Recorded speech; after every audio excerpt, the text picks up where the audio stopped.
Tila ginaya ng TV host comedian na si Vice Ganda ang paninermo ni Willie Revillame sa segment na Especially for You ng noontime show na It's Showtime. Ginaya ni Vice ang tila pamamahiyang ginawa ni Willie sa kanyang mga staff. Kinausap ni Vice ang searcher na naturang segment na kung saan sinabi niyang nakakatanggap ito ng 10,000 cash. At hindi lang yan, meron pa kaming sorpresa para sa'yo. Matapos ang panayam na ito, tatanggap ka ng 10,000 pesos. Huwag mong sasabihing pesos, cash ang sabihin mo. Ani Vice, gayang-gaya si Willie. 10,000 cash, hirit naman ni Jong. Dinadry run kayo rito. Dambo, dadaan ka pa sa camera ha, biglang sabi ni Vice.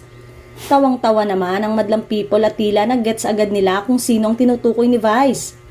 Matatandaan na nag-viral si Willie matapos ang pamamahiya niya live sa kanyang mga staff sa bago niyang programa na Will to Win sa TV5. Noong nakaraan nga kasi ay live na pinagalitan ni Kuya Will ang kanyang mga staff dahil sa aksidenteng pagkakadaan ng isa sa mga ito sa kamera. Hindi naman napigilan ng mga tambay online ang ikumpara si Willie Revillame sa mga host ng isang noontime show, partikular na kay Vice Ganda.